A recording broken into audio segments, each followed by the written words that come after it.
पहले हम स्टार्ट करते हैं कि रिसर्च नेक्सस में अब हमारे आज का जो लर्निंग ऑब्जेक्टिव है वो ये हैं सारे IRB form, IRB approval, consent form, billing synopsis to a supervisor, Google forms, data collection, question funds.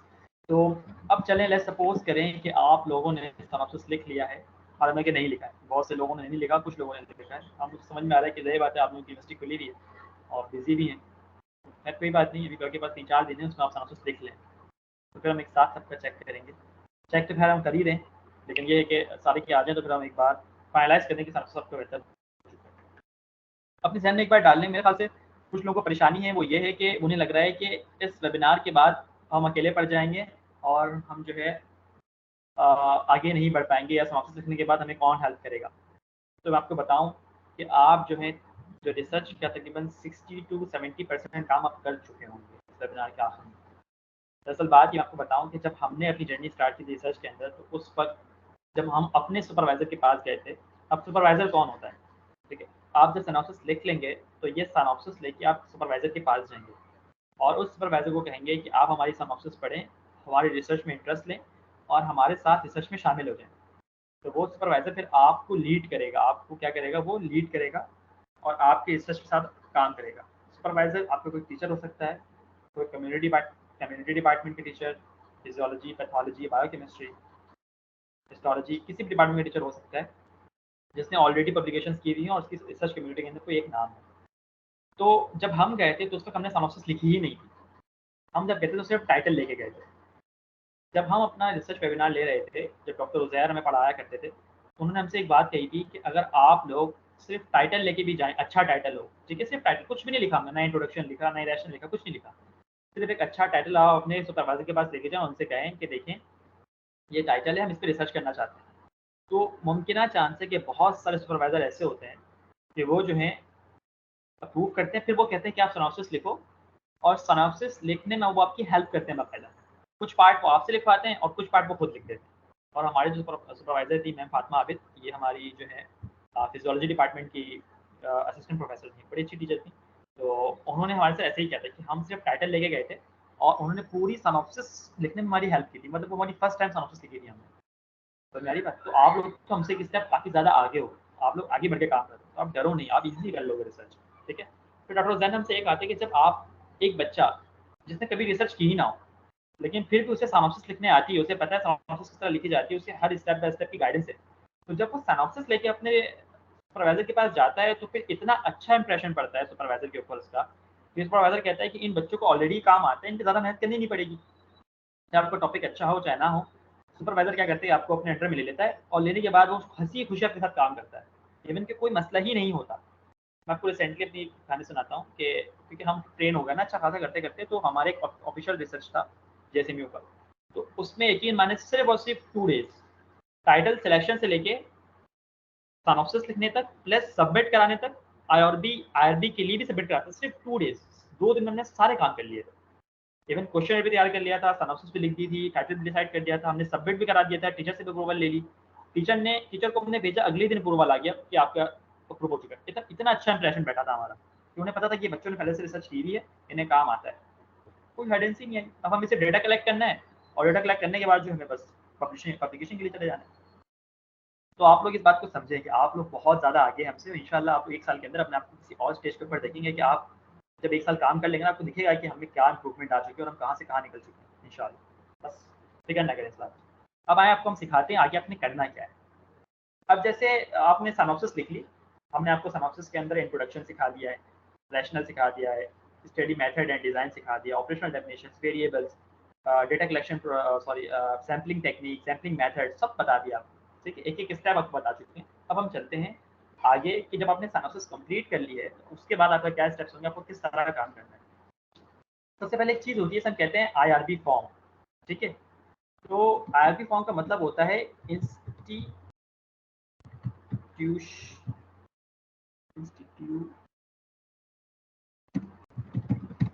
Institutional review board, ठीक है। ये इंस्टीट्यूशनल रिव्यू बोर्ड क्या होता है? इंस्टीट्यूशनल रिव्यू बोर्ड जो है हर यूनिवर्सिटी के अंदर मौजूद होता है, ठीक है। और ये सपोज बस गैस ये समझ लें कि जो आईआरबी इंस्टीट्यूट होता है या आईआरबी जो इंस्टीट्यूशनल रिव्यू बोर्ड है, हर यूनिवर्सिटी का अपना अपना होता है, और ये एक रिसर्च कम्युनिटी होती है यूनिवर्सिटी की, जिसमें highly qualified, highly experience researchers बैठे हुए होते हैं, ठीक है, उनकी जॉब होती है बाकायदा। तो होता क्या है कि जब भी कोई स्टूडेंट या कोई टीचर अपनी रिसर्च अपने यूनिवर्सिटी के आईआरबी इंस्टीट्यूट के अंदर यानी कि आईआरबी डिपार्टमेंट में जमा कराता है, तो वो आईआरबी बोर्ड या फिर वो आईआरबी इंस्टीट्यूशन आपके रिसर्च के सिनॉप्सिस को, आप सिनॉप्सिस वहाँ सबमिट करते हैं, ठीक है, उस सिनॉप्सिस को पूरा पढ़ती है। पढ़ने के बाद अगर उसमें कोई गलतियाँ होती हैं तो वो आपको वापस से ईमेल करती है। ईमेल करने के बाद वो आपको समझाती है कि भाई आपने इस सिनॉप्सिस के अंदर ये गलतियाँ करती हैं, इसको ठीक कर लें। वो एकदम से रिजेक्ट नहीं करती, वो गलतियाँ निकालती है, गलतियाँ आपको ठीक करने कहती है। जब आप सारी गलतियाँ ठीक कर लेते हैं फिर उनको रिसेंड करते हैं। इनकेस अगर फिर कोई गलती हुई तो फिर वो कहते हैं कि इसको ठीक कर लें। अगर सब कुछ ठीक हो गया तो फिर वो कहलाता है आईआरबी अप्रूवल। मैं आपको जरा एक फॉर्म दिखाता हूँ जो आपको यहाँ पर ज़रूरी होगा दिखाना। जैसे ये देखें, this is the IRB form. मैं भी यहाँ पर खोला है, ये बैठ के डॉक्यूमेंट खोला है, यहाँ पर ज़रा अप्रिशिएट कर सकते हैं आप सारे। देखिए, ये जिना का आईआरबी फॉर्म है, मतलब जहान यूनिवर्सिटी का। हर यूनिवर्सिटी का अपना आईआरबी फॉर्म होता है, इसमें जिना का लोगो बना हुआ है। तो आप डॉ में है तो डॉ के आप आईआरबी डिपार्टमेंट में जाएँ, उनसे आप बोलें तो आपको फॉर्म दे देंगे। और अगर आप केएमडीसी में तो आपको कराची यूनिवर्सिटी शायद जाना पड़े, केएमडीसी के अंदर शायद ना हो, आई गेस, ठीक है। हर यूनिवर्सिटी का अपना अपना होता है। तो इंस्टीट्यूशनल रिव्यू बोर्ड में आप जाएँ तो ये कुछ चीज़ें होती हैं, इसमें चेकलिस्ट लिखी हुई है। इस चेकलिस्ट के मुताबिक आपको ये चीज़ें अपने आईआरबी के साथ जमा करानी है, जैसे research protocol with soft copy, a copy of draft, खैर ये तो इन्फॉर्म कंसेंट क्या है ये बता देंगे आपको हम, ठीक है। क्वेश्चन है, क्वेश्चन आपको अलग सबमिट करना पड़ता है। IRB application form and soft copy, IRB application आपकी फॉर्म ऑनलाइन भी जमा कराना है और सॉफ्ट कॉपी भी देनी है, ठीक है। अच्छा, internal scientific committee approval from the department, यानी कि जिस सुपरवाइजर के अंडर में है, वो जिस डिपार्टमेंट का है, सपोज करेगा फिजियोलॉजी डिपार्टमेंट का है, तो वहाँ से आपको एक साइन करवाना पड़ता है, वहाँ से इजाज़त लेनी पड़ती है फिजियोलॉजी डिपार्टमेंट से, तो वो आपको सुपरवाइजर करके देता है आपको, ठीक है ना। ये हमने एक फील्ड फॉर्म है, इसमें डॉक्टर फातिमा बिगम हमारी इन्वेस्टिगेटर थी, ठीक है। अच्छा, फिर ये चीज़ें इस आईआरबी फॉर्म को आप देखते जाएँ, ये उसके पहले से जो चीज़ें चाहिए होती है उसमें लिखी हुई होती हैं, ये चीज़ें आप चाहिए, जैसे यहाँ पर देखिए लिखा हुआ है, ये फिर इन्वेस्टिगेशन, ये इन्फॉर्मेशन भरनी पड़ती है, जैसे यहाँ टाइप, ये ऑलरेडी फिल्ड है, इसे देखिए आप फातिमा भी लिखा हुआ है, असिस्टेंट प्रोफेसर, एंड उनका ईमेल एड्रेस और ये सब चीज़ें। फिर उस वक्त फैज़ान मेरा दोस्त था, तो वो इसको लीड कर रहा था। मैं थर्ड नंबर पे था, यहाँ पर समरा जॉर्ज सेकंड नंबर पे, और मैं थर्ड नंबर पे यारा मोहसिन खान, मैं थर्ड नंबर पर रिसर्च कंडक्ट कर रहा था, ठीक है। फिर टाइटल ऑफ द प्रोजेक्ट यहाँ से शुरू होता है, यहाँ से आपने जो है ये सब चीज़ें आपने बतानी पड़ती हैं भाई, कौन सी रिसर्च आप कर रहे हैं, ठीक है। देन नाउ आगे बढ़ने के बाद सब्जेक्ट इन्फॉर्मेशन देनी पड़ती है, ये सब चीज़ें आप जो पढ़ेंगे आप आराम से बता देंगे कि आपको क्या चीज़ें फिल करनी है। तो ये होने के बाद फिर आपको यहाँ पर देखिए लिखा हुआ है, please give a brief background and rational, या पूरा आपको रैशनल लिखना होता है अपना, ठीक है। ऑब्जेक्टिव्स लिखने पड़ते हैं, लेकिन पूरे सिनॉप्सिस का जो आपका जो पूरा हमने आपको बना के दिया था एक फॉर्मेट, पूरी फॉर्मेट यहाँ पर कॉपी पेस्ट करनी पड़ती है। यहाँ पर आप ऑब्जेक्टिव्स कॉपी पेस्ट करें, स्टडी डिज़ाइन करें, स्टडी साइट्स करें, इंक्लूजन क्राइटेरिया करें, एक्सक्लूजन क्राइटेरिया करें, ठीक है। फिर देखिए सैम्पल साइज एंड जस्टिफिकेशन, ये पूरा बताया हमने यहाँ पर भाई, ओपन एपी ऐप वाली जो है। फिर सैम्पलिंग टेक्निक कौन सी है, डेटा कलेक्शन प्रोसीजर क्या होगा, डेटा कलेक्शन मेथड क्या होगा, ये सब आपने यहाँ पर लिखना है। देन कॉपी पेस्ट करना है, कुछ नहीं करना बस। यहाँ करने के बाद ये सारी चीज़ें करने के बाद बस इसको आप एक मतलब देख लीजिएगा, आपकी यूनिवर्सिटी का अपना अपना फॉर्म होता है, आपको जो सुपरवाइजर होगा वो भी आपको हेल्प करेगा इसको फिल करने में, ठीक है। बस जो जो इसमें आपको बोला जा रहा है वो आप करते जाएँ, ईज़िली फिल हो जाता है। तो कुछ यूनिवर्सिटीज़ ऐसी होती हैं जो इसकी सॉफ्ट कॉपी भी माँगती है, यानी कि आपको कहते हैं कि इसको प्रिंट कराएँ और प्रिंट करा के जमा कराएँ, और साथ-साथ वो कहती हैं कि ऑनलाइन भी ईमेल करें। दोनों तरीके से माँगती है, मेरी यूनिवर्सिटी दोनों तरीके से माँगती है, ठीक है। आपकी यूनिवर्सिटी शायद सिर्फ ऑनलाइन माँगे, डिपेंड करता है यूनिवर्सिटी टू यूनिवर्सिटी। तो ये आईआरबी फॉर्म है और ये आराम से फिल हो जाता है, आपके इंस्टीट्यूट आपको खुद देगा, ठीक है। नाउ अगर मैं इसको हटाऊँ, जब आईआरबी फॉर्म आपने फिल कर लिया, ठीक है, तो आईआरबी फॉर्म फिल करने के बाद आप करते क्या हैं, आप क्या करते हैं कि आपको जो आईआरबी का इंस्टीट्यूट है यूनिवर्सिटी का, जो आईआरबी का डिपार्टमेंट है वहाँ जाएँगे, उन्हें सबमिट करा देंगे, ठीक है। नाउ अगर कोई गलती हुई तो वो डिपार्टमेंट क्या करेगा, आपको वापस से ईमेल करेगा। ईमेल करने के बाद क्या होगा कि आपको वो गलतियाँ हाइलाइट कर देगा, ठीक है, कि ये चीज़ें इसमें आपने गलत की है, ये चीज़ मेंशन करें। रिजेक्ट नहीं होती है, ठीक है, आपकी रिसर्च कभी भी रिजेक्ट नहीं होती, इवन कि बिल्कुल ही घटिया क्यों ना हो। आपने तरीके से काम किया, पबमेड पे सर्चिंग की हुई है और काम किया हुआ है, तो रिसर्च अप्रूव हो जाएगी। अदरवाइज़ वो गलतियाँ निकालेंगे, आपको कहेंगे गलतियाँ ठीक कर लो। फिर अगर अच्छा आईआरबी अप्रूव होने में तकरीबन 1-2 महीने लग जाते हैं। 1-2 महीने तक जो है ये पेंडिंग पे रहता है, क्योंकि रिसर्चेज़ का बर्डन बहुत होता है, वो बहुत सारे रिसर्चेज़ एक साथ चेक कर रहे होते हैं। आईआरबी का जो बोर्ड है वो तकरीबन महीने के आखिरी तीसरे वीक में बैठता है, तीसरे वीक में चौथी वीक में बैठता है, तो वो सबके से एक साथ पढ़ रहा होता है। तो अच्छा, मेरी बात पे ध्यान दें, तो बेहतर ये है कि जब भी आप आईआरबी फॉर्म जमा कराएं, मैंने अपनी समॉप्सिस जब जमा कराएंगे आईआरबी के साथ, तो आप महीने के शुरू में जमा कराएं ताकि आपका नंबर पहला आ जाए। तो इससे ये होगा कि आप 1 महीने के अंदर आईआरबी अप्रूवल आ जाएगी। अगर आपने महीने के आखिर में जमा कराया तो कोई फायदा नहीं होगा, फिर आपको 2 महीने वेट करना पड़ेगा। मेरी बात समझ रहे हैं आप? जब भी आईआरबी को आप सबमिट कराएं तो महीने के शुरू में कराएं। जैसे अभी जुलाई आ रहा है ना, तो इंशाल्लाह आप में से कोई ग्रुप ऐसा होगा जो अपनी समॉप्सिस कंप्लीट कर लेगा, ठीक है, और वो जुलाई के शुरू के महीने में जाके अपनी आईआरबी सबमिट कर देगा, ठीक है। अब नाउ कंसेंट फॉर्म क्या होता है? कंसेंट फॉर्म के लिए मैं आपको चीज़ दिखाता हूँ यहाँ पर। कंसेंट फॉर्म के लिए ये चीज़ होती है कि आप, पहली बात, 2 चीज़ें मेरे से सुन लें कि आपको मैंने क्वेश्चन बनाना सिखा दिया। तो क्वेश्चन जो है, कोशिश करें, ये डिपेंड करता है आपके इंस्टीट्यूट टू इंस्टीट्यूट और सुपरवाइजर टू सुपरवाइजर। जैसे तो हमारे सुपरवाइजर्स थे ना, और जो हमारा जेएसएमयू था, तो वो कहता है कि आपका जो क्वेश्चन है वो आप इंग्लिश में भी लिखें और उर्दू में भी ट्रांसलेट करें, ठीक है, ताकि जब आप किसी ऐसे बंदे से क्वेश्चन कर रहे हैं जो इंग्लिश नहीं जानता है तो उसका उर्दू में बात करेंगे, ठीक है। तो ये करना पड़ता है, तो आपको क्वेश्चन की 2 कॉपीज बनानी पड़ती है, एक इंग्लिश और एक उर्दू। इस तरह ये जो कंसेंट फॉर्म है इसे कहते हैं इन्फॉर्म्ड कंसेंट। आप जिससे भी क्वेश्चंस करने जा रहे हैं तो उसको पहले बताएंगे अपनी रिसर्च के बारे में और उससे इजाजत लेंगे, इसे हम कहते हैं इन्फॉर्म्ड कंसेंट, ठीक है।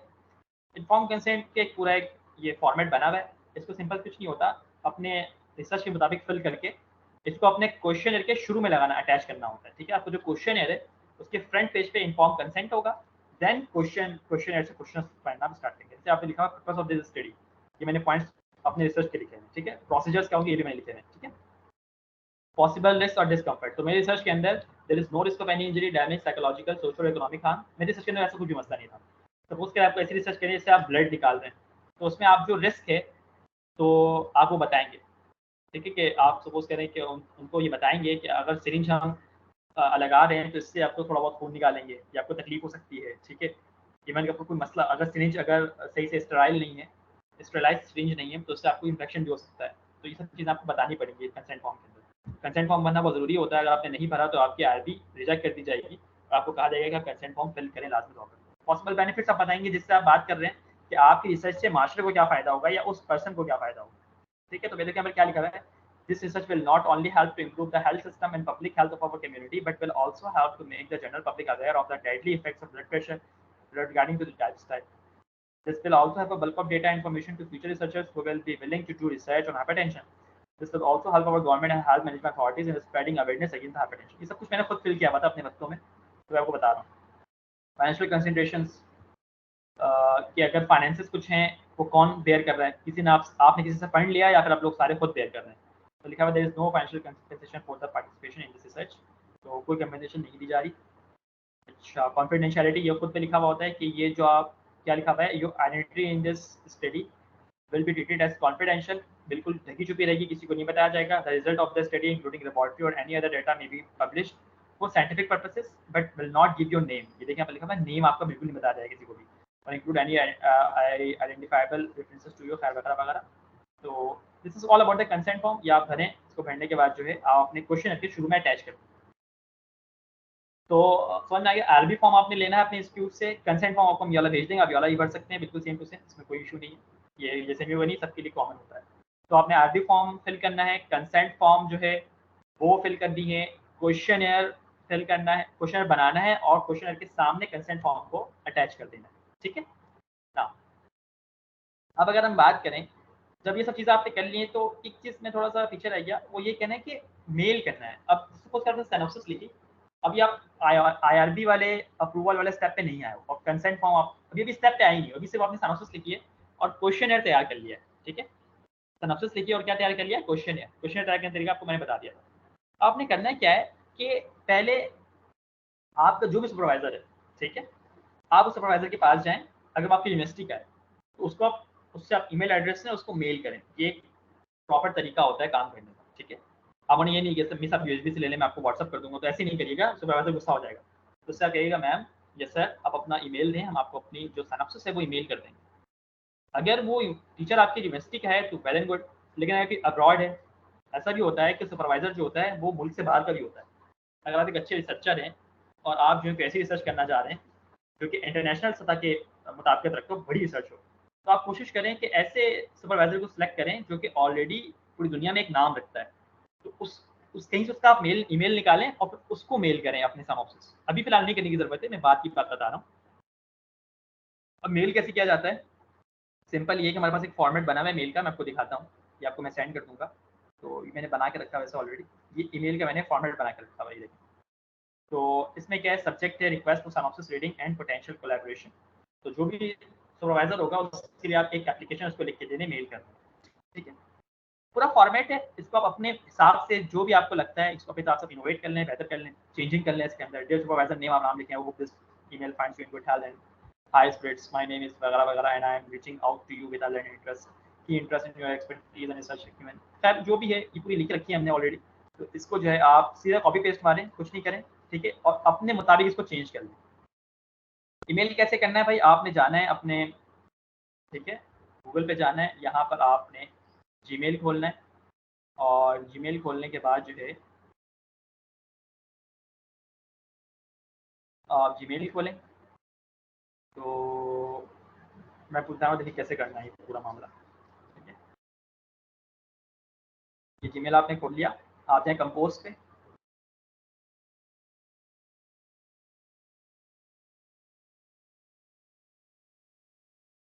कंपोज पे जाने के बाद जो भी जिसको आप भेज रहे हैं, सपोज करें आप किसी को भी भेज रहे हैं, मैं यहाँ पर एक ईमेल डाल देता हूँ, जैसे ये ईमेल है, अपनी भेज देता हूँ, ठीक है।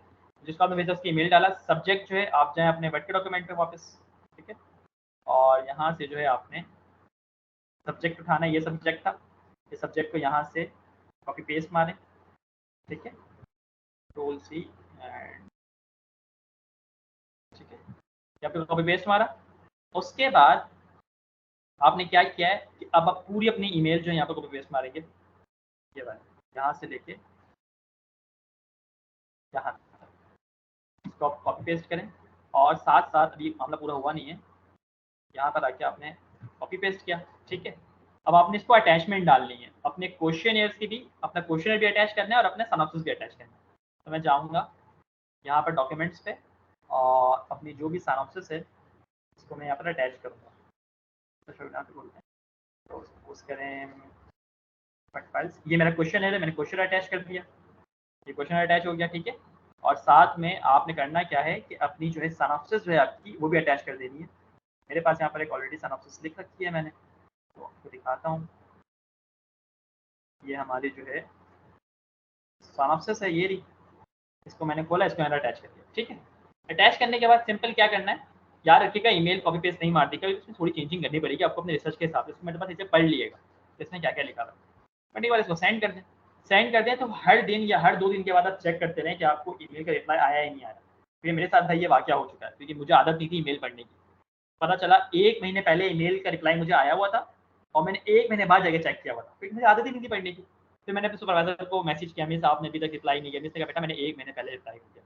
मतलब ये कि मैंने जिस दिन मेल किया था उसके 2 दिन बाद रिप्लाई आ गया था और मैंने चेक ही नहीं किया। मुझे इतनी सरल समस्या ज़िंदगी हुई थी। तो जब भी आप मेल करें तो हर 1-2 दिन के अंदर मेल चेक करते रहें कि रिप्लाई आया या नहीं आया। जैसे रिप्लाई आए आप उस रिप्लाई के मुताबिक काम करना शुरू करते हैं। अगर वो सुपरवाइज़र वो कहता है कि भाई ठीक है मैं इंटरेस्टेड हूँ, तो आपको रिप्लाई करेगा अच्छा सा कि हाँ जी हाँ आप, मैं भी इंटरेस्टेड हूँ, तो आप ये देखिए। मेरे ख्याल से मैं आपको एक ईमेल दिखा सकता हूँ जो मुझे मैम फातिमा की तरफ से ऑलरेडी आया हुआ है। एक मिनट, अगर मैं आई गेस आया, ये देखिए, ये मेल था, मैंने फातिमा को किया था इसी रिसर्च के हवाले से। ये मैम फातिमा थी। तो देखिए इन्होंने कुछ गलतियाँ निकाली थी मेरे जो है ना इसके अंदर। देखिए क्या लिखा हुआ है कि it's a good effort still needs some improvement. अब ये मेरी सुपरवाइजर थी, मैंने इनको मेल किया था और ये मैंने अपनी सिनॉप्सिस भेजी थी। तो इन्होंने देखिए मुझे क्या-क्या रिप्लाई किया, प्लीज़ फॉलो कमेंट्स। उन्होंने जो इसके अंदर कमेंट्स किए होंगे उसके बाद में वेयर आर योर टेबल्स, मैंने टेबल्स ऐड नहीं किए थे, वो टेबल्स माँग रही थी। The rationale needs to be more written, rationale ज़्यादा लिखने कह रही थी वो, ठीक है। Please do this and will go for IRB letter. तो वो कह रही हैं कि जैसे आप ये कर लेंगे तो हम लेटर आईआरबी लेटर के लिए चले जाएँगे। तो ये तरीका होता है। फिर मैंने देखें यहाँ पर फिर से उनको रिप्लाई किया कि thanks a lot ma'am and I am sorry for being late to respond. फिर मैंने उनको वापस से भेजा, ma'am I have followed your instructions, please check it out for further betterment, I am sending you the question in a while. मैंने question send किया and so on so forth. फादर मेरा फिर से रिप्लाई आया, the document seems okay to me, please change the study design to cross sectional study. बस ये हुआ, फिर देन खत्म। और हमारी ये जो है IRB अप्रूवल के लिए मामला चला गया। तो ये पूरा तरीका होता है काम करने का, ये पूरा ऑफिशियल तरीका है और इसी पैटर्न को आप फॉलो करते रहिएगा, आगे पीछे नहीं होइएगा, ठीक है ना। तो जब आपने सिनॉप्सिस भेज दी, सुपरवाइजर ने इसे एक्सेप्ट कर लिया, फिर आप जो है अपने IRB फॉर्म के लिए जाएंगे, सॉरी कंसेंट फॉर्म फिल करेंगे, क्वेश्चन के साथ अटैच करेंगे, IRB को फिल करेंगे और जैसे ही IRB अप्रूवल आ जाएगी, आप आ जाएंगे अपने डेटा कलेक्शन प्रोसीजर के ऊपर, ठीक है। डेटा कलेक्शन प्रोसीजर, अब जो डेटा कलेक्शन प्रोसीजर है ना, इसके अब मैं आप कुछ फंड्स के बारे में थोड़ी देर बाद में बात करूंगा। पहले आप डेटा कलेक्शन प्रोसीजर के बारे में समझ लें कि जो भी आपके स्टडी डिजाइन है, आया कि आप क्रॉस सेक्शन कर रहे हैं, कोहेड कर रहे हैं, तो इसके दो तरीके हो सकते हैं डेटा कलेक्शन प्रोसीजर। अभी आप लोग, आपका व्हाट्सएप ग्रुप होगा ऑफिशियल, सपोज करें आप 4th year, 5th year, 6th, 5th जिस ईयर में भी MBBS के, तो वहाँ पर आप मुँह देखते होंगे कि गूगल फॉर्म्स आ रहे होते हैं लगातार कि this is my research project, please fill this form, 5 minute निकालें हमारे फॉर्म फिल करते हैं, ये कर दें वो कर दें। तो एक वो तरीका होता है, और जब उसका इस पर आप क्लिक करते हो तो आपको दिखता है कि आपके सामने पूरा एक गूगल फॉर्म खुल जाता है और उसमें आप गूगल फॉर्म बार बार भर के दे रहे होते हो। और मुझे यकीन है कि आप लोगों ने शुरू में 1-2 फॉर्म जो है सही से भरा होगा, दिल लगा के, तो पूरे सही से क्वेश्चन पढ़ रहे होंगे एंड देन उसको प्रॉपर फिल कर रहे होंगे एकदम देख देख के। फिर जब आप इसके आदी हो जाते हो ना, तो फिर आप बोर होना शुरू हो जाते हो, आपके तो ये क्या है, फजूल चीज़ है। कभी कभी तो आप क्लिक ही नहीं करते, खोलते ही नहीं हो उसको, और जब खोल भी लेते हो तो बस अंधाधुंध हाथ चला रहे हो, मतलब डेटा एंट्री गलत कर रहे हो। तो ये मैं खुद भी करता रहा हूँ, मैं आपको बता रहा हूँ, क्योंकि ये तरीका नहीं करने का, ठीक है। ये सही तरीका नहीं है, इससे रिसर्च आपकी हो ही नहीं पाएगी। हो भी गई तो पब्लिश तो मैं नहीं कहता, जो लोग इस तरह से काम करते हैं उनकी रिसर्च पब्लिश होना बहुत मुश्किल होता है। कर भी दिया तो कर दिया बहुत मुश्किल से, लेकिन डेटा सही कलेक्ट नहीं हो पाता। ये तरीका नहीं है करने का, जो तरीका है वो आपको समझा रहा हूँ, वो समझें आप, ठीक है। जब आप डेटा कलेक्शन प्रोसीजर पे जाएंगे, तो जाहिर सी बात है आपके पास एक क्वेश्चन है और क्वेश्चन से आप सवाल करेंगे या कुछ भी, तो उसके लिए मैं आपको समझाता हूँ, देखें करना क्या है। ये क्वेश्चन है, इसे हमने ओपन किया, ठीक। इसके कोई सवाल हो तो मुझे बीच में इंटरप्ट कर सकते हैं आप, कोई वैसे वाली बात नहीं है। अच्छा, ये हमारा क्वेश्चन है, तो ये मैंने सपोज कर आपने क्वेश्चन बनाया हुआ है और ये क्वेश्चन हमारा बना हुआ है, ठीक है। अब इस क्वेश्चन को सबसे पहले तो आप इसको आप प्रिंट ना करें, पैसे खर्चे ना करें। मैं बता रहा हूँ किस तरह काम करना है। बहुत से लोग क्या करते हैं कि क्वेश्चन, बहुत से लोग गूगल फॉर्म में फिल नहीं करवाते, वो आपको एक क्वेश्चन का प्रिंट ला के देते हैं और उस पर कहते हैं टिक लगा दें। वो समहाउ बेहतर तरीका है, लेकिन उससे खर्चा ज़्यादा होता है, ठीक है। तो खर्चे ना करें, क्योंकि क्वेश्चन है कितने, आप 300 प्रिंट 400 प्रिंट करवाएंगे, अच्छे खासे खर्चे हो जाते हैं। तो उस खर्चे से बचने के लिए बता रहा हूँ, जो हमने शुरू से ही फॉलो किया वो बेहतर तरीका है। वो क्या है कि इस क्वेश्चन को अब आप क्या करें, पूरा गूगल फॉर्म में कन्वर्ट कर लें। मैंने गूगल फॉर्म खोल के रखा हुआ है, जैसे देखिए आप गूगल फॉर्म पे जब आएंगे तो ये उसका इंटरफेस होता है मेन। आप गो टू फॉर्म्स पे क्लिक करेंगे तो आप जो गूगल फॉर्म के इस डिज़ाइन पे आ जाएंगे, ठीक है। और ब्लैंक पे क्लिक करें, आपके पास एक नया फॉर्म खुल जाएगा, ठीक है। जैसे नया फॉर्म खुलेगा तो यहाँ पर जो है आप जो है अपना क्वेश्चंस डालना शुरू करें। जैसे कि आपको बता रहा हूँ, ये मेरा पहला क्वेश्चन है यहाँ पर, ये वाला question number, what's your name, मैंने कॉपी पेस्ट किया डायरेक्ट यहाँ पर, ठीक है। यहाँ पर मैंने कॉपी पेस्ट मारा, ठीक है। अब इसका तरीका ये होता है कि व्हाट्स योर नेम, उसके सॉरी क्वेश्चन यहाँ आएगा, ये क्वेश्चन आ गया, यहाँ पर आंसर्स आते हैं, इसको क्लिक कर। अब व्हाट्स योर नेम है ना, तो आपको नाम लिखना है। तो अब यहाँ इस वाले टेक्स्ट बार पर आए, ये देखिए ये बार यहाँ पर है, टूल बार, इस पर क्लिक करें तो मल्टीपल चॉइस है। तो व्हाट्स योर नेम तो आपको लिखना पड़ेगा ना, पैराग्राफ शॉर्ट आंसर चाहिए, तो आप यहाँ पर लिखें शॉर्ट आंसर।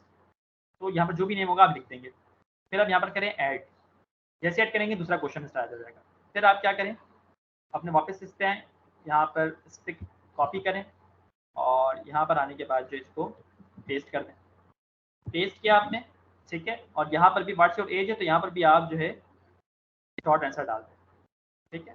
फिर इसको आप ऐड करें और सपोज करते हैं कि हमारे पास जैसे कि वाला देखें जेंडर, आप यहाँ पर जाएँ वापस एंड यहाँ पर जेंडर लिखें। अब यहाँ पर ना आप आंसर ना लिखें, अब जेंडर के आप जो है ना, आप सिर्फ 2 ही चॉइसेस रखें या 3 चॉइसेस रखते हैं, ठीक है। तो आप क्या करेंगे, मल्टीपल चॉइस पे जाएंगे। नंबर 1 पे मेल, नंबर 2 फीमेल, देखो उसने खुद एआई उसने बता दिया। अच्छा, नंबर 3 बस ट्रांसजेंडर, इससे ज़्यादा कुछ नहीं। अगर आपको ज़रूरत है अदरवाइज वो भी ना डालें, ठीक है। इवन तो बस ये 3 ही कैटेगरीज हो सकती है, इसके बाद मेरे ख्याल से और कुछ नहीं है, या अभी जो आप चाहें तो कर दें, अलग बात है। हाँ, जैसे ये हो गया तो फिर आप दूसरे क्वेश्चन पे जाएँ, फिर आप अपने वर्ड डॉक्यूमेंट पर आएँ। आप यहाँ पर देखिए मैं कुछ और क्वेश्चन लेता हूँ जो लंबा हो, जैसे कि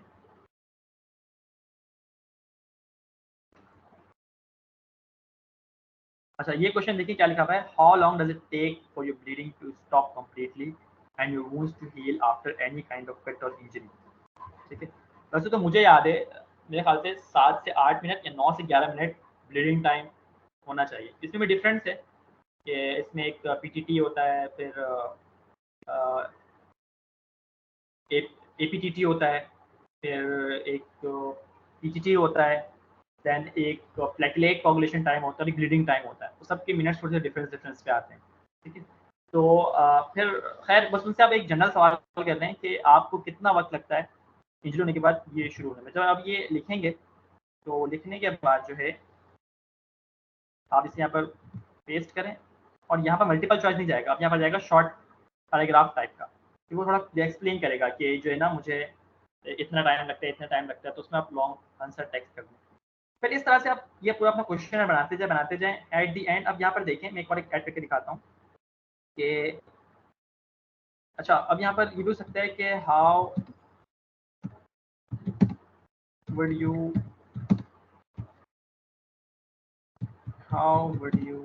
फील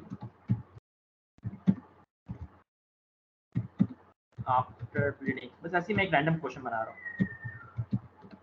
ठीक है, हाउ वुड यू फील।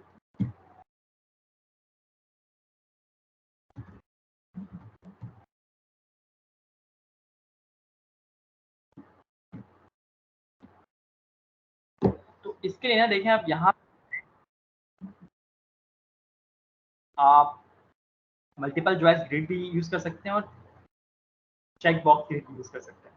ठीक है, अब जो मल्टीपल चॉइस ग्रिड है ना, इसके लिए मैं आपको कहूँगा कि इसमें थोड़ा बात लंबी हो जाएगी कि गूगल फॉर्म्स को फिल करने का जो आपको यूट्यूब के अंदर जो है बहुत सारे वीडियोस मिल जाएंगे। ठीक है, तो आपको बस ज़्यादा नहीं 20 मिनट 30 मिनट की वीडियो मिल जाएगी, उसमें आपको बता देंगे ग्रेडिंग किस तरह होती है, मल्टीपल चॉइस ग्रिड किस तरह यूज़ करते हैं, क्या चेक बॉक्स ग्रिड किस तरह यूज़ करते हैं।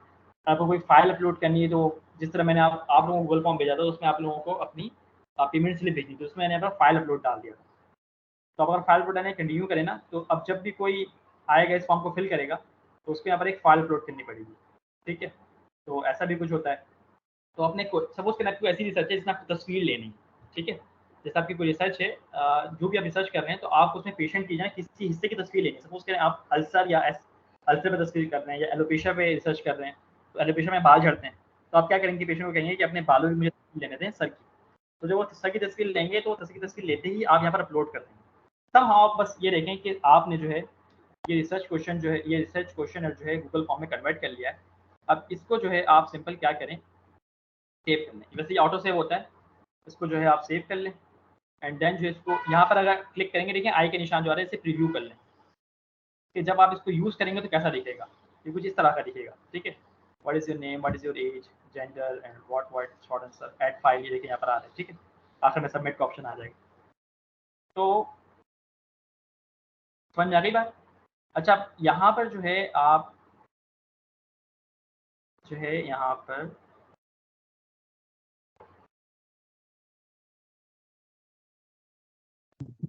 सर ये जो हमारा क्वेश्चन है how you feel after bleeding, ये क्वेश्चन सही है? मतलब किस नहीं तरीके से हम उसको नहीं ये वाला कोई लॉजिक नहीं, लॉजिकल क्वेश्चन मैंने ऐसे ही रैंडमली बना दिया, कोई लॉजिक नहीं है इसमें। नहीं, कोई लॉजिक नहीं, मैंने उसे रैंडमली बनाया है। अच्छा मैं इसको आपको बता रहा हूँ कि आप ग्रेडिंग करते हैं तो किस तरह से वो कर सकते हैं, इसकी कोई लॉजिक नहीं थी। मैं बस मैं आप अगर आपको सपोज करें कि फाइल अपलोड करनी है, तो किस आप इसमें लिख देंगे कि picture of the hairline. ठीक है, बस ये हेयर लाइन की पिक्चर लेनी थी आपने, क्योंकि आप एलोपेशिया पे रिसर्च कर रहे थे, फिर आप फाइल अपलोड पे डाल देंगे। ठीक है, तो बस ये आ गया ना। इसको अगर आप प्रीव्यू करेंगे तो आपको ये कुछ इस तरह की दिख जाएगी कि हेयर लाइन की पिक्चर आप यहाँ पर अपलोड कर दें। आप बस ये जब गूगल फॉर्म फिल कर रहे होंगे तो पेशेंट की तस्वीर लें और यहाँ पर अपलोड कर दें, तो ये आपका सेव हो जाएगा। ना अब सपोज करें आपने पूरा अपना क्वेश्चन और जो गूगल फॉर्म पे कन्वर्ट कर दिया। अच्छा, टाइटल आप डाल लें, अपने रिसर्च का नाम डाल दें, थोड़ी सी डिस्क्रिप्शन में डाल दें। अच्छा, ज़्यादा बेहतर ये है कि आप डिस्क्रिप्शन पे अपना कंसेंट फॉर्म जो है, जो कंसेंट फॉर्म का थोड़ा सा हिस्सा है, उसे कॉपी पेस्ट मार दें। ठीक है, तो ज़्यादा बेहतर रहेगा। फिर आपके पास और भी चीज़ें हैं, जैसे आप यहाँ पर जो है कुछ तस्वीरें डाल सकते हैं, जैसे ऐड इमेज है,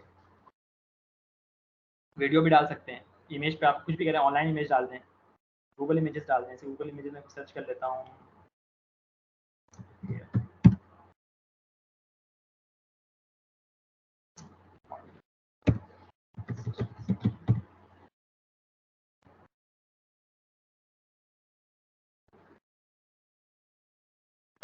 अब देखें यहाँ पर मैंने जो ना एक रिसर्च की एक तस्वीर डाल दी। जब आप लोगों ने मेरा फॉर्म फिल किया होगा तो आपको रिसर्च नेक्सस का एक बड़ा सा एक बैनर दिख रहा होगा, तो मैंने ऐसे ही इसमें डाला। ठीक है, आप इमेज टाइटल डालें, ऐड इमेज डाल दें, आप जो भी रिसर्च उसके सारे का तस्वीर डाल दें, जो भी आपको डिपेंड करता है।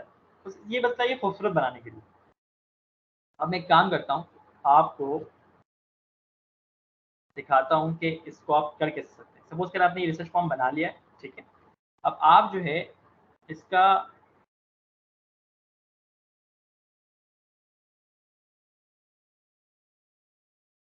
इसको सेंड करें। ठीक है, अब रिसर्च फॉर्म जब आपने बना लिया ना, तो ये सेव हो चुका है, ये ऑलरेडी सेव्ड है। तो या तो इसको आप ईमेल कर दें, या तो फिर इसका काम करें, ये लिंक कॉपी कर लें। ठीक है, जो गया कॉपी लिंक। जब लिंक कॉपी हो गया, तो आप कहीं भी जाके व्हाट्सएप पे इधर उधर जाके पेस्ट कर दें। मैं उस मेथड की बात कर रहा हूँ जब आप इसे सर्कुलेट करेंगे डिफरेंट ग्रुप्स के अंदर। देखिए, व्हाट्सएप ग्रुप्स में आप सर्कुलेट करेंगे, आपको सर्कुलेट, लेकिन मैं आपको ये मशवरा दूंगा कि आपको सर्कुलेट नहीं करना है। इससे आपका जो रिसर्च का डेटा है वो ख़राब हो जाएगा। आपने ये क्वेश्चन बना लिया, इसे अपने मोबाइल में आप छोड़ दें, सेव कर लें। अब करना क्या है कि आपके जितने भी रिसर्च पार्टिसिपेंट्स हैं, यानी कि सपोज करें अगर 4 लोग डेटा कलेक्ट कर रहे हैं, तो आप हर एक के मोबाइल में इसका लिंक भेज दें। ठीक है, लिंक भेजने के बाद उनसे कहें कि नहीं, इसे आप प्रिंट कराएँ, कुछ नहीं कराएँ, आप बस किसी के पास भी जाएँ, अपना गूगल फॉर्म खोलें और उसे इंटरव्यू करना शुरू करें। इंटरव्यू करते जाएँ और ये गूगल फॉर्म को भरते चले जाएँ, अपनी मर्ज़ी से। मतलब उस वक़्त जो रिसर्च आप जब डेटा कलेक्ट कर रहे होंगे, जब आप इंटरव्यू ले रहे होंगे, तो इससे होगा क्या कि आपकी रिसर्च है, आप पूरी मालूमात रखते हैं, तो आप जिससे इंटरव्यू ले रहे हैं, तो उससे वही मालूमात उगलवाएँगे जो आपकी ज़रूरत है। कोई भी उल्टी-सीधी चीज़ आप फिल नहीं करेंगे, क्योंकि आपकी रिसर्च है, आप इसके लिए जो है सीरियस हैं। ठीक है? तो मैंने जितने बार भी मैंने डाटा कलेक्शन किया, वो ऐसे ही किया है। कभी भी मैंने 2 नंबरी तरीका इख्तियार नहीं किया, क्योंकि फ़ायदा ही नहीं होता। मैं मानता हूँ इसमें ज़्यादा मेहनत लगती है, लेकिन फिर रिज़ल्ट भी वैसे ही आते हैं।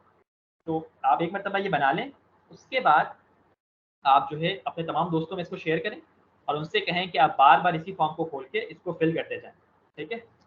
और यहाँ पर आप ईमेल वाला कॉलम भी डाल सकते हैं। ठीक है? और कि कौन जो है ईमेल, सपोज़ करें आपका कोई पार्टिसिपेंट है, आप लोग 4 लोग हैं, तो 4 लोग जो हैं अपनी-अपनी ईमेल डालते चले जाएँ। जो जिस ईमेल से फिल करेगा, समझ लेंगे उसके इतने। सपोज़ करें आप लोग 4 लोग थे और आपको 200 डेटा कलेक्ट करना था, 200 सैंपल्स लेने थे। तो अब ये ईमेल ये बात बता देगी कि किस-किस, सपोज़ करें अगर आपका डेटा था, जैसे शाहिद और माजिद, ये 2 लोग थे, इनको डेटा कलेक्ट करना था। तो शाहिद अपनी ईमेल डाल के डेटा कलेक्ट करेगा, तो पता चल जाएगा कि शाहिद ने कितना डेटा कलेक्ट किया। ठीक है? और माजिद जो है अपनी ईमेल डाल के कलेक्ट करेगा, ताकि पता चल जाए माजिद ने कितना डेटा कलेक्ट किया। जैसे मैं यहाँ पर जब आप खुश, फिर जिस आईडी से आप गूगल फॉर्म बनाते हैं, उसी आईडी से जो है ना इसको आप जो है मतलब आगे-पीछे कर सकते हैं, इसके अंदर कोई भी चेंजिंग कर सकते हैं। कोई दूसरी आईडी से ये चेंजिंग्स नहीं हो पाएँगे। जैसे ये क्वेश्चन्स का है, आप यहाँ रिस्पॉन्सेज़ पे जाएँ, यहाँ पर चेक कर सकते हैं कि जैसे देखिए मैंने अभी एक रिस्पॉन्स डाला था, तो यहाँ पर एक रिस्पॉन्स आ रहा है। और अगर आपको इस रिस्पॉन्स को एक्सेल शीट में लेके जाना है, तो सिर्फ इस पे क्लिक करें, ये एक खुद ब खुद एक एक्सेल शीट क्रिएट कर देगा। और क्रिएट पे क्लिक करें, एक पूरी एक्सेल शीट, ये देखिए एक्सेल शीट क्रिएट हो गई और इसमें तमाम के तमाम क्वेश्चन्स आते चले जाएँगे। जैसे अभी आपको हमने एक भेजा हुआ है, तो इस पे यहाँ पे पूरा डेटा कलेक्ट होता चला जाएगा, यहाँ पूरा सबके नेम आएँगे, सबके ईमेल आएँगे, सबकी एज, सबका जेंडर, सबकी पिक्चर्स भी आना शुरू हो जाएँगे। समझ में आ रही बात? तो जस्ट फॉर द दिखाने के लिए मैं आपको एक चीज़ दिखाता हूँ, कि जो आप लोगों ने गूगल फॉर्म फिल किया है, वो कैसा दिख रहा है। मैं आपको दिखाता हूँ, क्योंकि हमारे पास वो डेटा मौजूद है। मैंने किया था रिसर्च नेक्सस वाले से, मैं आपको दिखाता हूँ अभी 1 मिनट।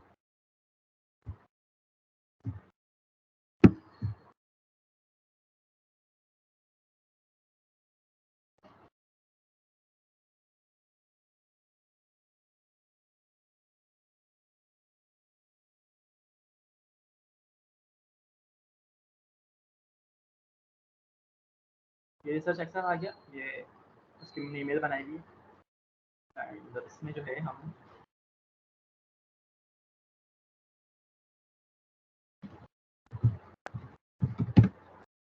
ड्राइव ओपन करते हैं। ये ड्राइव ओपन हो गई।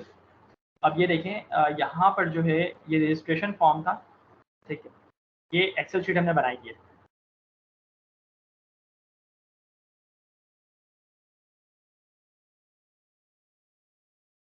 ये ओपन हो गई। अब ये देखिए किस तरह से ये जितना भी आपने हमें डेटा दिया है, जितने भी गूगल फॉर्म्स आपने फिल किए हैं, वो सारा डेटा हमारे पास आ रहा है।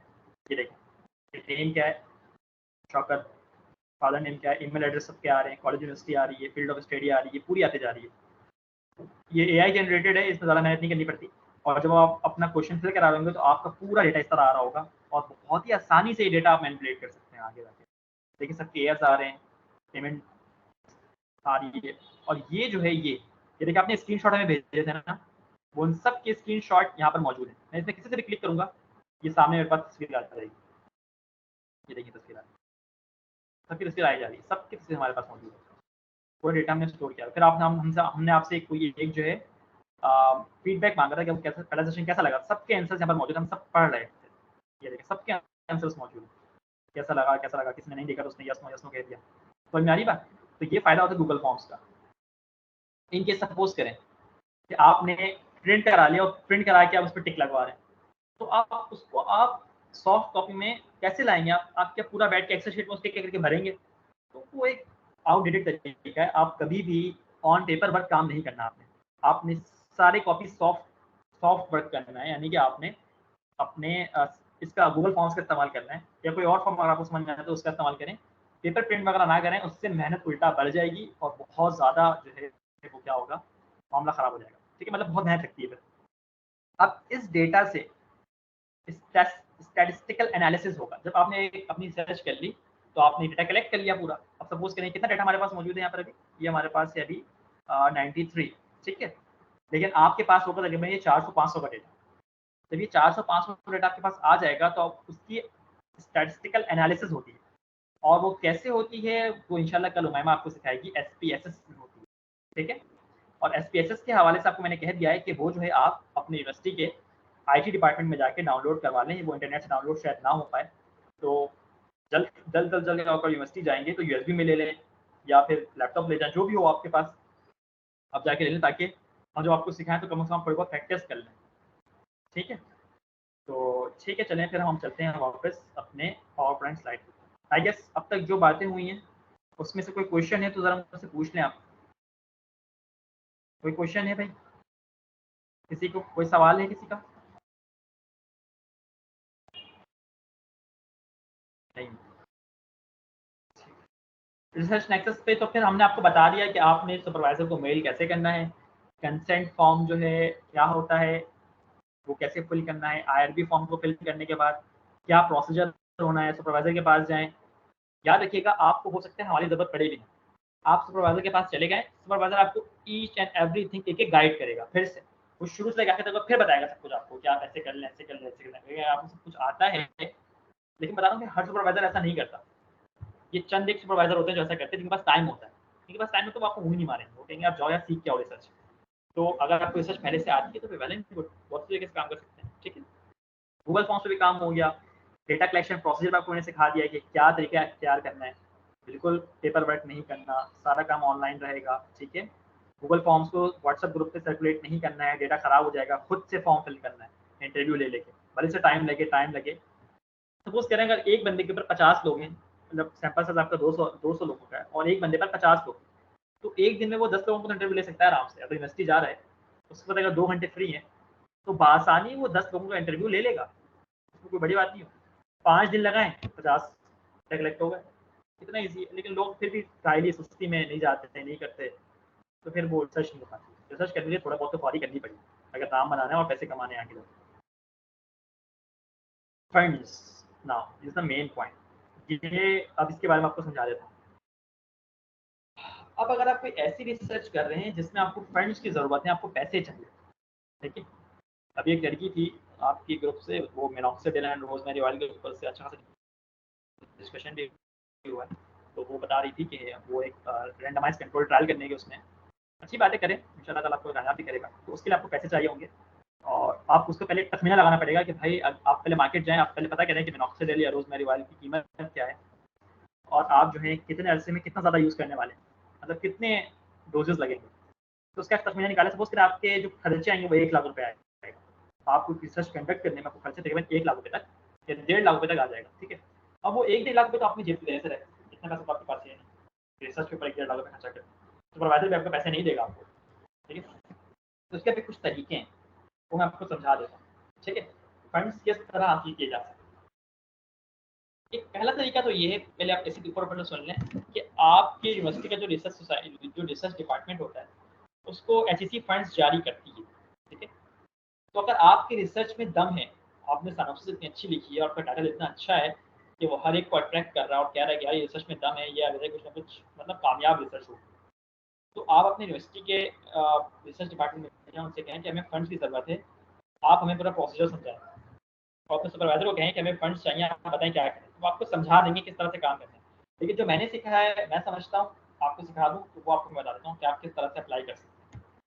नेक्स्ट स्लाइड के ऊपर ये मैंने इतने सारे इदारों के नाम लिखे हुए हैं जो आपको रिसर्च के लिए फंडिंग प्रोवाइड कर सकते हैं।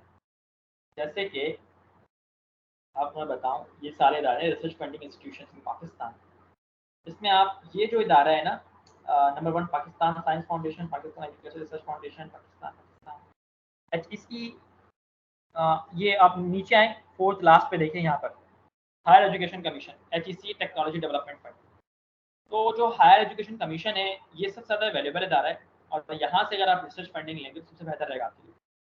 इसके मैं आपको सिखाता हूँ, इनकी वेबसाइट पे ले जाता हूँ और बताता हूँ कि किस तरह से यहाँ पर आप अप्लाई कर सकते हैं। तो ये दाऊद फाउंडेशन भी आपको दिख रहा होगा, ये भी अच्छा इदारा है, यहाँ से भी आप अप्लाई कर सकते हैं। आगा खान का भी नाम लिखा हुआ है, यहाँ से भी अप्लाई कर सकते हैं। तो ये अब क्या स्क्रीनशॉट ले लें तो आपको पता रहे कि आप ये जगह है जहाँ पर आप अपनी सिनॉप्सिस भेजें, इनको एक ईमेल लेकर सिनॉप्सिस भेजें, उनसे कहें कि हमें भाई रिसर्च के लिए पैसे चाहिए, आप हमें प्लीज़ फंड के लिए जो है हमें आप अप्रूवल दे दें और हमें फंड जारी करें।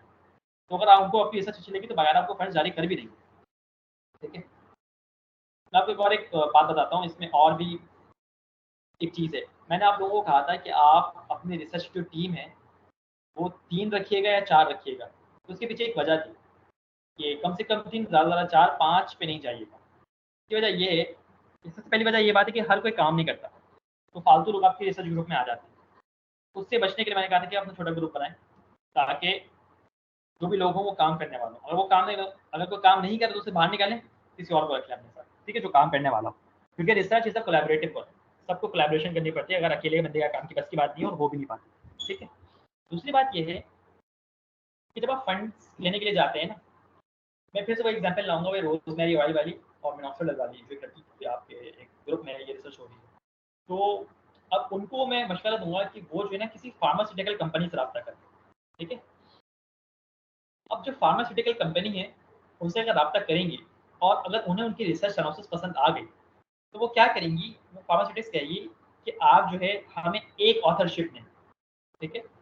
अच्छा, जो क्रॉस सेक्शनल स्टडी है या कोहर्ट इस तरह की जो स्टडीज होती हैं इनमें ज़्यादा से ज़्यादा ना 6 ऑथर्स अलाउ होते हैं।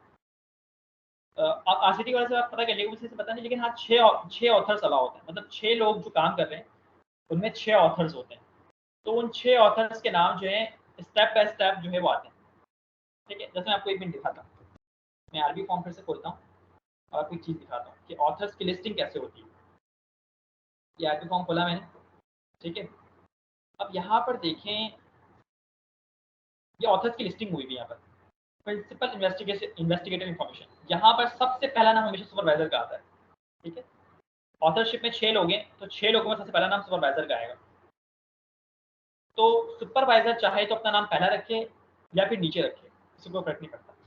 उसके बाद उसका नाम आता है जिसने रिसर्च आइडिया प्रपोज किया होता है, मतलब जिसने रिसर्च टाइटल सेलेक्ट किया होता है ना, मतलब जिसकी मेहनत होती है रिसर्च टाइटल के पीछे, क्योंकि देखिए पूरी रिसर्च का दारोमदार रिसर्च टाइटल पर होता है।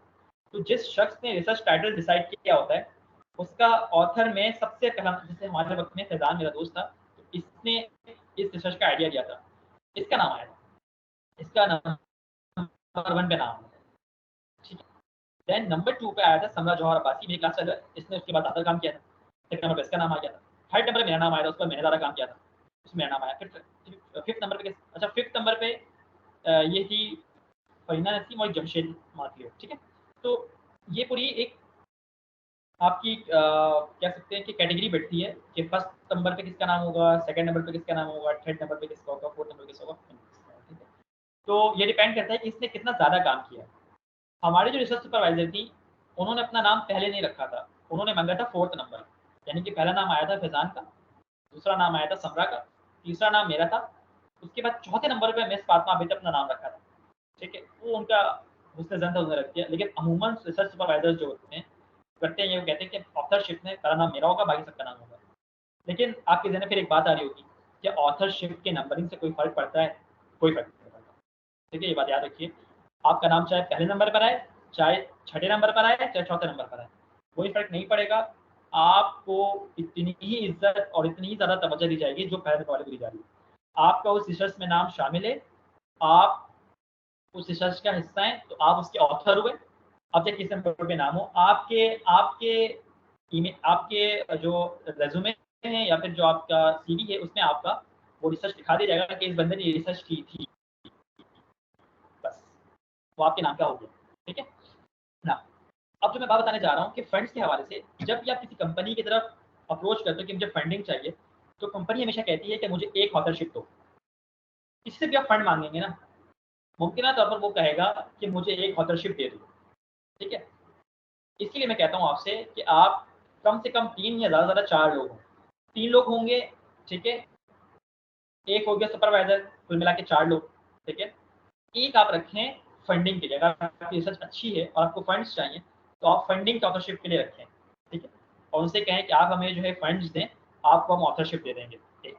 इस तरह से 4 लोगों में भी और 3 लोगों में भी रिसर्च आराम से हो जाएगी, जिससे फ़ायदा ये होता है। तभी मैंने कहा लोग कम रखें ताकि आगे जाके आपको नुकसान ना हो। तो जब जब आप किससे फंड्स ले रहे हो, तो उनको ऑथरशिप देनी पड़ती है। याद रखिएगा एक बात कि फंड्स इतना आसानी से नहीं मिलते, ये ऊपर बात है। आपकी रिसर्च में जान होनी चाहिए, उसमें ताकत होनी चाहिए, लगना चाहिए कि हाँ, कोई रिसर्च हो रही है, तभी आपको फंड्स जारी होंगे, अदरवाइज़ जारी नहीं होंगे। अब चलिए, हम आपको बस फॉर्म पर सर्च ले जाता हूँ, आपको समझाता हूँ कि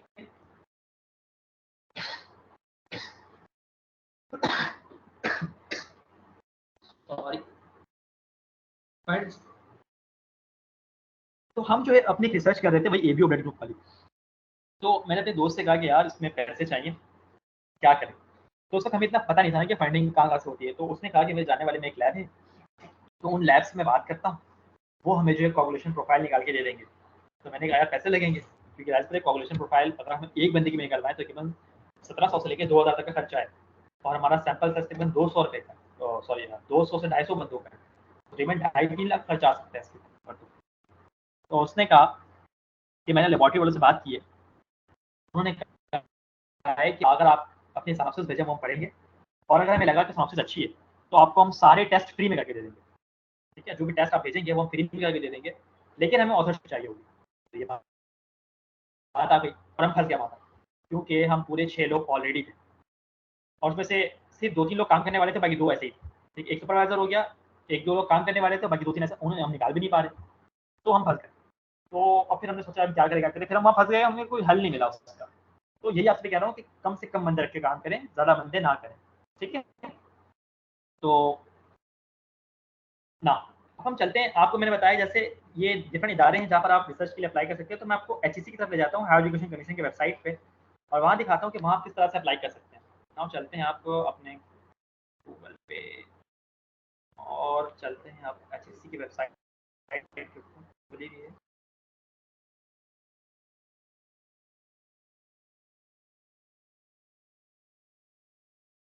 यहाँ पर ये एचईसी की वेबसाइट है, तो इस पर आप क्लिक करें तो आपके पास जो है एक इंटरफेस खुलेगा। ये इसका मेन इंटरफेस है एचईसी की वेबसाइट का, ठीक है। आप यहाँ पर जाएँ, और ये जो ग्रीन वाला है, इसकी तरफ आएँ, यहाँ पर देखिए लिखा हुआ होगा रिसर्च ग्रांट्स वगैरह। तो रिसर्च इस पे क्लिक कर दें आप। ये जैसे ही क्लिक होगा तो आपके पास ये इंटरफेस खुल जाएगा, ठीक है। अच्छा, इसके बाद आप यहाँ पर देखें, इस कॉलम में यहाँ पर आ रहा है रिसर्च ग्रांट प्रोग्राम्स, जो रिसर्च ग्रांट करता है, इस पे क्लिक करें। इस पे क्लिक करेंगे तो ये प्रोग्राम्स को लाएँगे। तो इन प्रोग्राम्स में भी आपको जाना है यहाँ पर national research program for universities, ठीक है, ये वाला प्रोग्राम भी अप्लाई कर सकते हैं, यूनिवर्सिटीज के लिए होता है ये, ठीक है। अच्छा, इस पर क्लिक करें, इस पर क्लिक करेंगे तो ये देखें ऑलरेडी एक रिसर्च वाला जो है प्रोग्राम आया हुआ था, उस पर लिखा हुआ है द कॉल फॉर प्रपोजल, वही सानॉप्सिस, ये कॉल फॉर सानॉप्सिस है, प्रपोजल सानॉप्सिस बातें की होगी, for national research program for universities 21-22 is now close. तो ये 21-22 का प्रोग्राम था जो कि क्लोज हो चुका है। The last date for submission of full project proposal वगैरह वगैरह।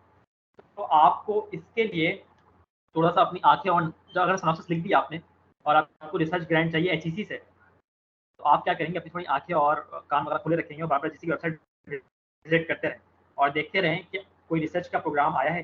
तो इसके बाद यहाँ पर एलिजिबिलिटी क्राइटेरिया भी लिखा हुआ है कि कौन कौन एलिजिबल है। तो यहाँ लिखा हुआ है बी आर फैकल्टी मेंबर, आपका सुपरवाइजर है वो पीएचडी, एफसीपीएस, एमसीपीएस, एफआरसीएस हो, ठीक है, working on regular contract basis. ये सुपरवाइजर के बारे में बात होती है, ठीक है, प्रिंसिपल इन्वेस्टिगेटर लिखा है, ये सुपरवाइजर होता है, ठीक है, in higher education commission institution can hold only 1 RP वगैरह, ठीक है। तो हाउ टू अप्लाई, अप्लाई करने का क्या तरीका है, application can be submitted in response to all proposals, submission must be made at HEC online portal, HEC की वेबसाइट पे आप इसको डालें, ठीक है। once the required details are filled online, please upload all the required documents in the PDF form, submit application before deadline and so on so forth। तो आप ये करने के बाद इसको सबमिट कर दें। अगर HEC ने आपकी रिसर्च को अप्रूव कर दिया तो वो जो है आपके लिए जो है फंड्स जारी कर देगी, आपकी पहले आपकी यूनिवर्सिटी को भेजेगी और यूनिवर्सिटी जो है फिर आपके सुपरवाइजर को देगी, सुपरवाइजर के जरिए आपको फंड्स मिल जाएंगे HEC की तरफ से। ये लॉन्ग प्रोसीजर है थोड़ा सा, लेकिन ये अथॉन्टिक है, यहाँ से पैसे मिलने के चांसेस ज़्यादा हैं और एचईसी पे कोई भी ऑथरशिप नहीं लेती, ठीक है। याद देखिएगा एचईसी को ऑथरशिप नहीं लेती, ये सपोर्ट प्रोग्राम ही है दरअसल। तो अगर आप रिसर्च कर रहे हैं तो आपको सपोर्ट करने के लिए वो फंड जारी करती है। लेकिन जो और इदारे हैं वो जैसे कि दाऊद है, आगा खान है, तो ये भी शायद ना लें, लेकिन मेरे ख्याल से अगर आप किसी लोकल इदारे की तरफ जाएंगे तो वो जो है आपसे ऑथरशिप मांगी, जैसे आप किसी लैब में गए या किसी फार्मास्यूटिकल कंपनी में आपसे रब्ता किया और उनसे आप कह रहे हैं कि हमारी रिसर्च के लिए हमें ग्रांट दे दें या हमें पैसे दे दें, तो फिर आपसे कहेंगे हमें ऑथरशिप दें। तो उनकी ऑथरशिप के लिए ना आप थोड़ी सी जगह रखें, थोड़ी सी स्पेस रखें ताकि आपको काम करने में थोड़ी सी आसानी हो, ठीक है। तो खैर इसके लिए फिर आप यूट्यूब सर्च कर सकते हैं, बहुत सारे चैनल आपको मिल जाएंगे कि फंड्स किस तरह ले सकते हैं, या फिर आप अपने सुपरवाइजर से भी रब्ता कर सकते हैं, वो आपको बता देगा कि फंड्स किस तरह लेते हैं, ठीक है ना। अब आप मुझे ज़रा बताएं कि ये सेशन वैसे आज का हो गया है दी एंड, हमने तकरीबन सारी बातें जो हैं वो कर ली हैं। इनके अगर आपको कोई सवाल है तो आप पूछ लें, ठीक है। कल से हम जो है SPSS शुरू करेंगे और आपको बताएंगे कि किस तरह से आप डेटा एनालिसिस कर सकते हैं। एनी क्वेश्चन सो फार?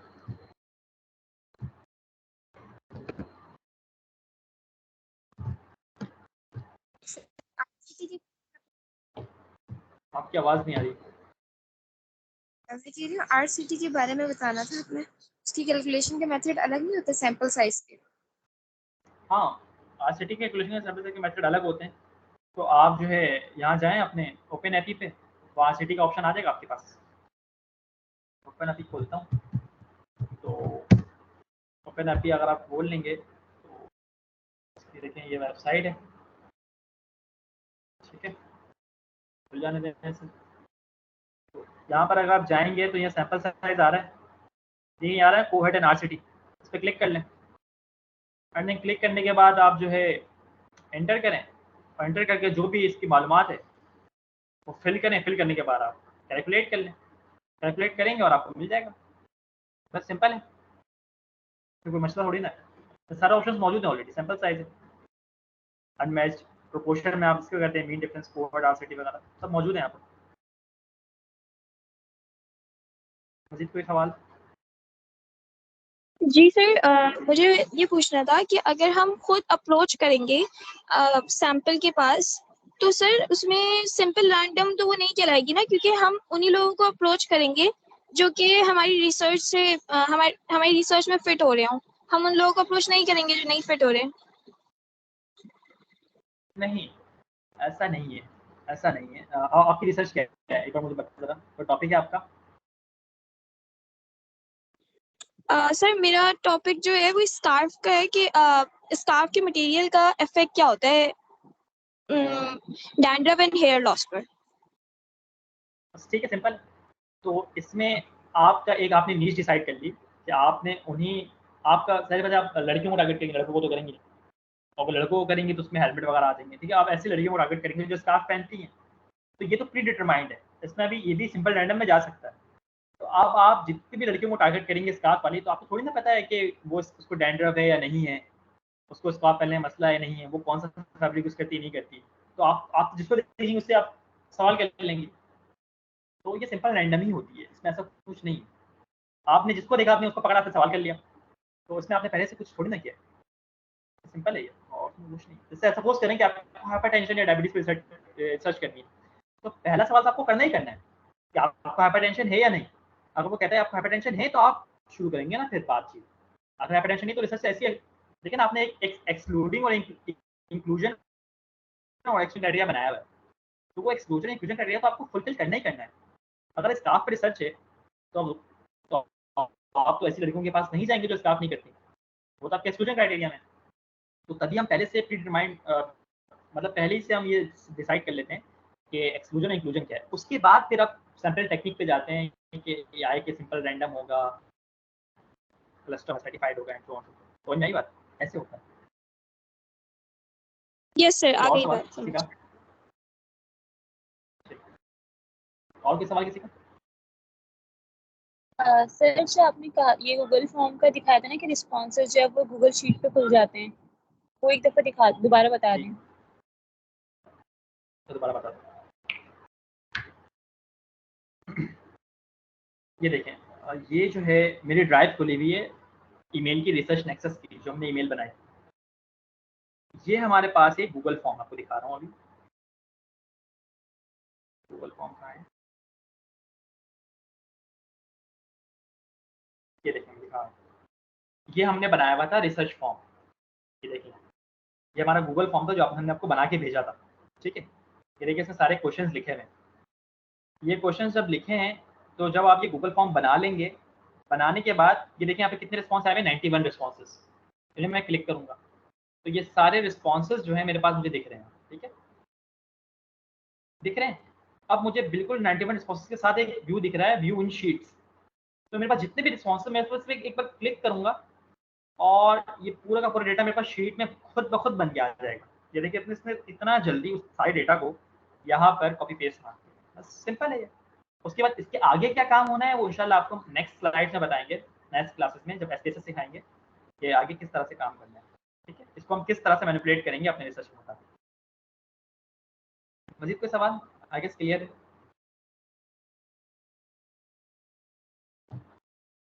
कोई सवाल है किसी का मजीद?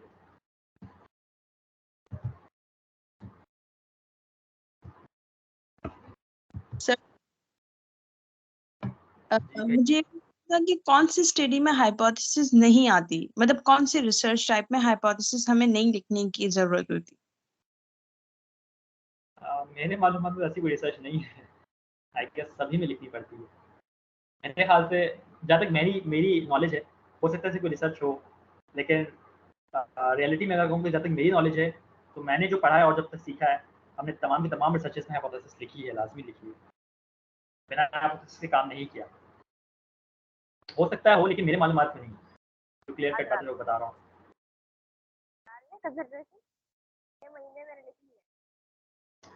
ठीक है,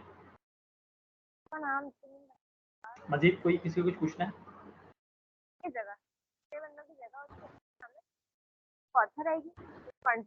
सर देखिए हमारे पास जो कॉन्ट्रासेप्शन वाला एक टॉपिक है, जो मेरा टॉपिक है, उसके अंदर सर उसके अंदर हाइपोथेसिस में प्रॉब्लम ये है कि वहां पर अब लाइक जो मैं हाइपोथेसिस लिखना चाह रही हूँ उसके अंदर मैं ये लिखना चाह रही हूँ कि हमारे पास जो प्रेफरेंस कम है। सती, आप प्लीज अपना माइक ऑफ कर दें। करती है तो वो फिर आए ग्रुप में, क्या फिर आए ग्रुप में, आपको डालती हूँ, काम बंटेगा। ऐसा थोड़ी होता है, ग्रुप में आए नाम बनाए। सती प्लीज अपना माइक ऑफ करते हैं, ठीक है। मैं भी सही है। सर मेरे पास जो कॉन्ट्रासेप्टिव वाला टॉपिक था उसके अंदर सर मेरे पास हाइपोथेसिस की बात ये है कि मुझे उसके अंदर लाइक हाइपोथेसिस हमारे पास दो तरह के होते हैं, एक नल होता है और अल्टरनेटिव होता है। नल के अंदर लाइक कोई डिफरेंस नहीं है और अल्टरनेटिवली हम कहते हैं कि या हम इसमें डिफरेंस कह रहे हैं। तो मैं जो उस पर हाइपोथेसिस बनाना चाह रही थी उसके अंदर मैंने जो बनाया भी है आपको सेंड भी किया है, उसमें मैंने ये लिखा है, आप मुझे बताएगा कि ये सही है कि नहीं। There is a strong association between the long term contraceptive practice and awareness in women of 35 to 45 years in Karachi. ठीक है, सही सही है, कोई मसला नहीं। इन केस अगर आपकी हाइपोथेसिस या आपने अल्टरनेटिव हाइपोथेसिस दी है, ठीक है, तो अगर आपकी जी हाइपोथेसिस जो है वो प्रूव हो गई तो बहुत अच्छे, आपकी रिसर्च कंप्लीट हो जाएगी। इन केस अगर प्रूव नहीं होती है तो इसका मतलब ये हुआ कि आपकी अल्टरनेटिव हाइपोथेसिस रिजेक्ट हो गई और नल हाइपोथेसिस प्रूव हो गई, तब भी आपकी रिसर्च पब्लिश हो, नो एक्सेप्टेबल, नो इशू। चाहे अल्टरनेटिव हाइपोथेसिस प्रूव हो चाहे नल हाइपोथेसिस प्रूव हो, दोनों ही एक्सेप्टेबल है और दोनों की दोनों पब्लिश होंगी, इसमें कोई मसला नहीं होता।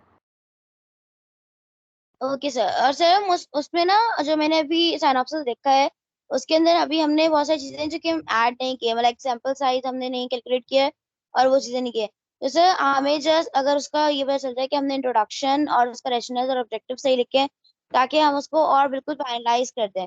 वो मेरे ख्याल से अभी तक उसमें नहीं रीड नहीं हुआ है, उस पर कोई हम बात चेक नहीं तो कर बात रहे हैं, नहीं। हम चेक तो कर देखिए बात दी हम चेक तो कर रहे हैं, क्योंकि ज़ाहिर बात है सिनॉप्सिस पढ़ने में टाइम लगता है, तो सब प्रूफ भी करना पड़ता है, हम 2 ही या लोग हैं तो थोड़ा वक्त तो लगेगा, फिक्र नहीं करें, इंशाल्लाह हम करते हैं, सब एक-एक करके हम चेक कर ठीक लेंगे। है। और मुमकिन तौर पर याद रखिएगा एक थैंक बात कि जो सिनॉप्सिस हम आपको चेक कर दें, हो सकता है जब आप आगे सुपरवाइज़र के पास जाएँ, उसमें जी गलतियाँ निकल आएँ, क्योंकि ज़ाहिर-सी सुपरवाइज़र हमसे ज़्यादा एक्सपीरियंस्ड होगा, तो वो गलतियाँ निकालने की गुंजाइश रखता है और फिर भी, ठीक है? हालाँकि हम एक्सपीरियंस है लेकिन फिर भी हम समझते हैं कि वो हमसे ज़्यादा एक्सपीरियंस्ड है और वो आपकी रिसर्च में गलतियाँ निकाल सकता है। तो इन केस अगर इस वेबिनार के बाद भी आपको कोई इश्यू तो हमसे रब्ता करें, लेकिन मुझे लगता है कि जिस सुपरवाइज़र के साथ आप होंगे, वो आपको हर कुछ बताएगा, गाइडेंस देगा और जब आप सिनॉप्सिस लेके उसके पास जाएँगे तो वैसे ही इम्प्रेसिव से हो जाना है। क्योंकि बता रहा हूँ आपको कि 100 में से सिर्फ 5 से 6 लोग ऐसे होते हैं, जो सिनॉप्सिस के साथ जाते हैं, बाकी सारे ऐसे ही जाते हैं। तो आप एक ऑलरेडी उनके सामने इंप्रेशन बन जाएगा कि इस बंदे को रिसर्च आती है, तभी से सिनॉप्सिस लिखी है। मज़ीद कोई सवाल?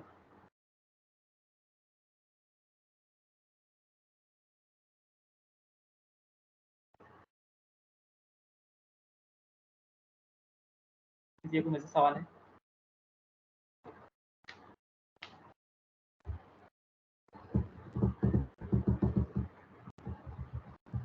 अच्छा, अगर आप में से कोई ऐसा है जिसको कोई प्रॉब्लम हो रही हो किसी चीज़ में, यानी कि इसको इस वेबिनार से इश्यू हो, तो वो बता दें मुझे।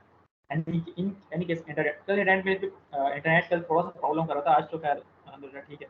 तो वो देखिए वो जो ऑनलाइन इंटरनेट का मसला था वो तो कराची में किसी वक़्त भी कभी भी हो सकता है। जिस दिन पहले दिन हम वेबिनार कंडक्ट कर रहे थे, तो उस दिन हमसे ऐसी मिसहैंडलिंग हुई थी कि हम उससे एक्सपेक्ट भी नहीं कर सकते थे। लेकिन अल्हम्दुलिल्लाह से अल्लाह ताला ने साथ दिया और अब सब कुछ मसला नहीं हुआ। खैर मज़ीद के सवाल तो बता दें मुझे, वरना मैं इसे क्लोज़ कर दूँगा। बाकी मैं जो भी पीडीएफ्स हैं, जो मैंने ये वाले हैं, मैं आपको भेज देता हूँ अभी। इसको आप देख लें, इसको आप यूज़ भी कर सकते हैं। कोई सवाल नहीं है? ठीक है, सर थैंक बस यू। मैं बात कर दे सर, जो हमारा रिसर्च टाइटल है, जो हमारा रिसर्च है, इस यही बताएगा ना हमें कि हमें कौन सा सैंपल साइज सेलेक्ट करना है। आई मीन जो हम रिसर्च में चाहते हैं रिजल्ट, वो उस बेस पर हम सैंपल साइज या कलेक्ट, मतलब उस बेस पर हम इसको सिलेक्ट करते हैं। बिल्कुल ऐसा ही है, जो टाइटल आपने डिसाइड किया है, वही बताता है कि आपका सैंपल साइज़ क्या होगा आगे जाके। डिपेंड करता है कि आप किस पॉपुलेशन को टारगेट कर रहे हैं। आप पूरे कराची को टारगेट कर रहे हैं, आप सिर्फ़ एक क्लिनिक को टारगेट कर रहे हैं, आप एक हॉस्पिटल को टारगेट कर रहे हैं, ठीक है? आप एक कम्युनिटी को टारगेट कर रहे हैं। तो जो रिसर्च की टाइप होगी ना, उसके हिसाब से आप पॉपुलेशन टारगेट करेंगे और उस पॉपुलेशन की जो वैल्यू है वो आप अपने ओपन एपी ऐप में डालेंगे। सपोज आप क्लिनिक, आपने सिर्फ एक क्लिनिक टारगेट किया, उस क्लिनिक के अंदर पेशेंट्स आते हैं, साइकोटिक पेशेंट्स आते हैं। आप साइकोटिक पेशेंट्स पे रिसर्च कर रहे हैं, उस क्लिनिक एक इदारा है कराची नफ्सियाती अस्पताल, ठीक है? कराची नफ्सियाती अस्पताल है, कराची साइकियाट्रिक हॉस्पिटल है। आप वहाँ बैठे हैं उसके एक क्लिनिक के अंदर, वहाँ पर भी रिसर्च हो जाएगी, ऐसा नहीं है। आप वहाँ बैठे हो और आपका जो डेटा आ रहा है, आप उस क्लिनिक के मुताबिक कि हर दिन उसके अंदर 100 पेशेंट्स आते हैं, ठीक है? तो 100 पेशेंट्स आ रहे हैं, तो अब आपका क्या होगा कि आप उस रिसर्च का फिर आप एक तखमीना निकालेंगे आपको कितने दिन तक रिसर्च करनी है। सपोज़ आपको 2 महीने तक रिसर्च करनी है, तो 2 महीने में 100 पेशेंट पर डे हुए, इस तरह 10 दिन के कितने हो गए 1000, 30 दिन के 3000 और 2 महीने के 6000। अब सपोज़ करें आप 6 महीने पे जा रहे हैं, तो 6 महीने के अंदर कितने हो जाएँगे ये? तकरीबन 2 महीने के 6000 तो 6 महीने के 18000 पेशेंट। ये आपकी पॉपुलेशन हुई 18,000, ठीक है? अब ये पॉपुलेशन 18,000 आप डालेंगे ओपन एपी ऐप में। ओपन एपी ऐप इस 18,000 में से आपको एक स्पेसिफिक अमाउंट देगी कि आपको पर डे इतने पेशेंट्स का डेटा लेना है, तो मेरे ख्याल से वो 18,000 में बामुश्किल जो है 100-150 पेशेंट्स आएंगे। तो पर डे आपको, अगर आप 6 महीने रिसर्च कर रहे हैं, तो पर डे आपको ज़्यादा कितने 4, 5, 6 से लेवल करना होगा, बस इतना ही होता है। ये डिपेंड करता है कि आप कौन सी जगह को पूरे कराची को टारगेट कर रहे हैं, किसी एक क्लिनिक को, एक हॉस्पिटल को, या सिंपल 5-6 बंदों को या फिर 100 बंदों को। Depends on your research title कौन सा बनना नहीं बात।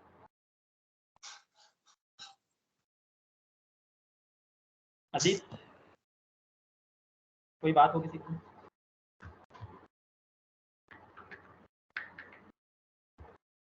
नहीं है कोई?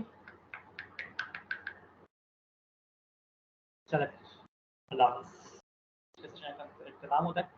इंशाअल्लाह हम कल मिलेंगे आपको SPSS के साथ, तो प्लीज़ तैयारी करके रखिएगा।